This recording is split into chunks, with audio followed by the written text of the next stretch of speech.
Welcome back to our Express Micro-Made special from Howe Sound Inn and Brewery. We have a beer tasting coming up. We're also going to meet the creator of Langley's Wicked Purses. But right now, it's a North Vancouver artist who takes old and unwanted pieces of wood and turns it into works of art.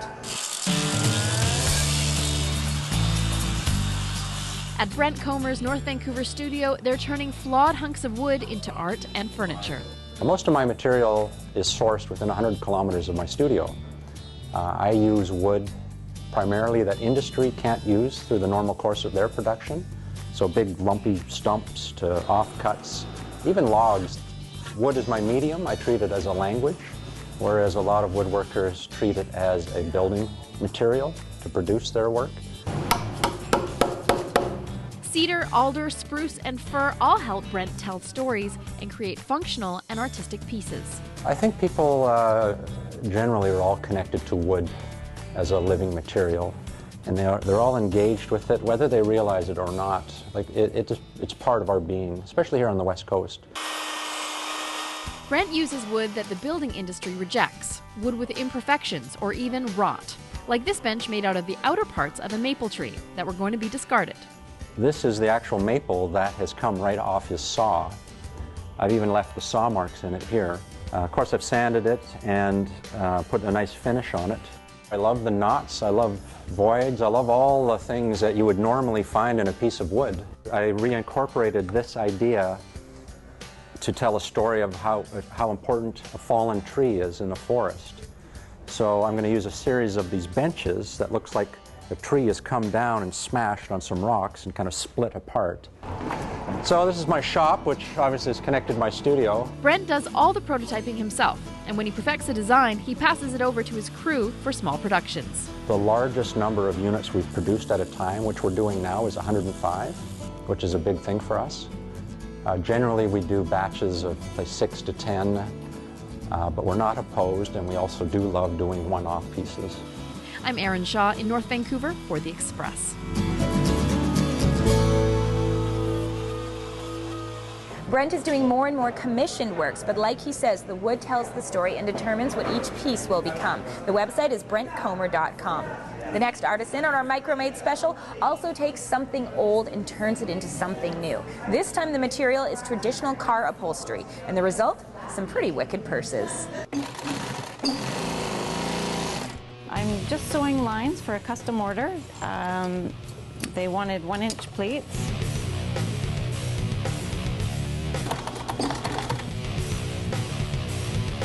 I use a lot of metal flakes, patent vinyls, and then I take fabrics that are sort of skull, monster, vintage, retro inspired, and combine the two together and create the purse. Rachel went to school for automotive upholstery, but she's using those skills to make handbags. So if you don't mind to do a couple pockets. And she's not alone. In fact, Rachel's mom, Sybil, and husband Julian make up the rest of her assembly line. That's a better one, isn't it, than that? Well, I've sewn practically all my life.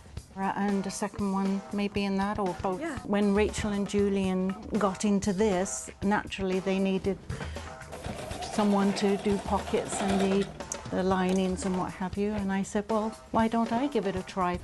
Do you have a base piece for this? I draw the lines. She sews all the stitching is done by hand, so to help speed it up, I pre-draw them all. I put the feet on. I try and cut out the pieces ready for it.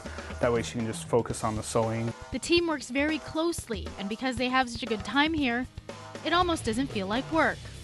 I find it very creative, and I get a lot of inspiration, you know, from cars and just everyday life, you know.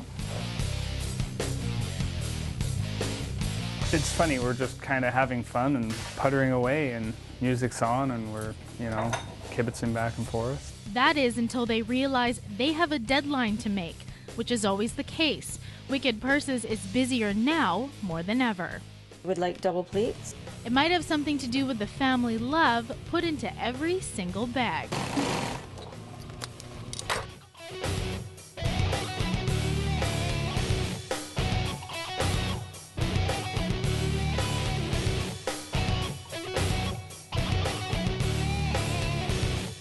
In Langley, I'm Melanie Pineda for The Express.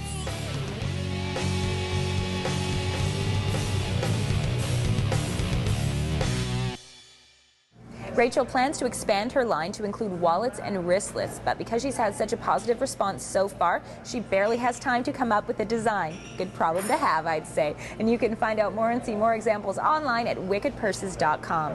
You're watching The Express, and we have more micro-made specialties coming up. What is that I'm smelling? After the break.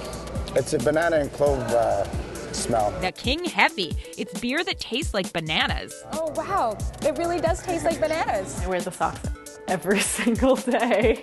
Strathcona Stockings, hand-printed for local hipsters. The Express. This is your local voice.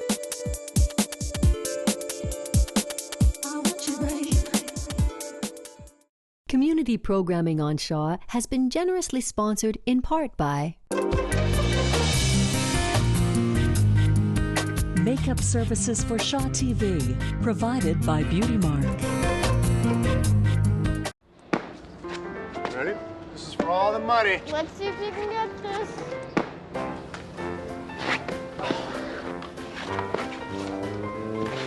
Oh! Ah! Whoa, yes I did. Nice shot. Yeah. I think I gotta work on my game a little bit. You were awesome. How many goals do you think you got on it today? Maybe 20. I'm not sure. You never know. I think you're pushing it a little bit with 20. Welcome back to The Express at Howe Brewery in Squamish. Paul, you're going to introduce me to the delicious world of handcrafted beer. Yeah, that's right. Awesome. Lucky me, hey? Okay, so we're going to start out with the lager, which is one of the newer beers that you guys have created. That's right. It's a little stronger than your basic lagers. It's called a Dortmunder style, which is a little darker in color and a little hoppier than most lagers. Well, it's kind of nice. When I taste beer, am I supposed to do the same thing like a wine tasting, like swirl and sip and Not spit? generally, Or I just get no. to, or you just No. chug when it's beer? Pretty much just chug. Okay, I'll chug it back. What's this one here? This is our Devil's Elbow IPA. Great name, Yeah. Devil's Elbow. It's we use a lot of local names for sure from up here in Squamish. It's really made an impact, the hoppy beers in Squamish and in BC lately. And when you say hoppy, that's the thing I'm tasting that kind of makes me go a little bit, right? Yeah, like yeah. It's the bitterness of the kind of beer. that signature bitterness beer taste. Okay. The Effie. Yeah, the King Heavy, that one, we're pretty fortunate. It won 2 gold medals at the North American Brewing Awards. So. What is that I'm smelling? It's a banana and clove smell, and it comes directly from the yeast. We don't actually add anything to it. Yeah. Oh, wow, that's crazy. And it's all from the yeast itself, not Oh, from wow. It really does taste like bananas. I'm not doing this in order at all either, am I? I guess I'm supposed to go in gradients of color, but I kind of want to keep this one, but okay. See, I'm already going off in beer style. Am I going to get high if I drink this whole thing? No, there's no THC in there. No? There's no contact high even? No. Just that, really? Are you sure? I'm sure.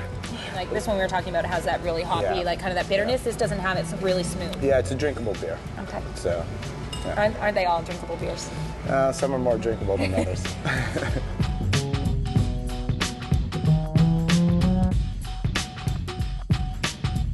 Like Paul said, it's all drinkable and it's all edible too. Here at Howe Sound, they make a beer massue served with beer ice cream. I love it. And it looks like I'm in for a great afternoon. So I guess I'll just say, since this is our micro-made special, I'll point out all the glasses are really small. Anyway, up next on The Express, it's a little leggy luxury, a throwback to old-fashioned stockings with definite new-fashioned style. I think I'll start here. Strathcona stockings are little luxuries that make a big statement. They have so much character that you don't really have to do much otherwise for them to kind of just be that extra. It's kind of like the way the French women wear scarves, where it's just like this one little thing, and yet somehow it kind of brings it all together. It's like a nice little element that doesn't take too much thought, and it doesn't have to overwhelm. You don't have to be the kooky person with blue hair. You can just like have a really pretty little stocking under there. Riley made the decision to design and manufacture silk stockings one day while she was out shopping. I found a pair of socks and I was like, oh, these are so beautiful. And I then was on this mission to find really beautiful stockings or socks, and was looking everywhere looking in stores, looking online, and I could not find them anywhere. And I'm like, if I am on a mission and looking online and I can't find this, there must be other people that also would like something really, I don't know, well made and beautiful. So Riley founded Strathcona Stockings and set out to create elegant, limited edition hand-printed stockings.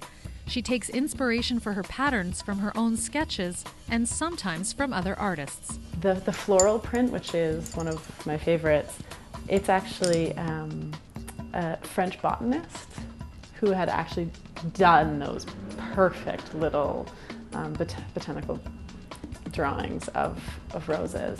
And then I used those and created a proper pattern out of many, many of them. After creating a digital version of her patterns, Riley handprints her stockings at a friend's textile company, then packages each pair to be sent to her online customers. It's a process she enjoys immensely. Yeah, it's really exciting to have something that you've created and that you genuinely are really excited to have and to wear. I mean, I wear the socks every single day. But to be able to be in my studio, be at home, have a cup of tea and send off some socks, maybe think of some new designs and have more the lifestyle that is in line with my values is really amazing. In Vancouver, I'm Kendall Harris for The Express. The website is strathconastockings.com if you'd like to order your own pair. You can also keep an eye on the website for new limited edition patterns and styles. You're watching our Express Micro Made special, and we're shining our spotlight on more handcrafted happiness.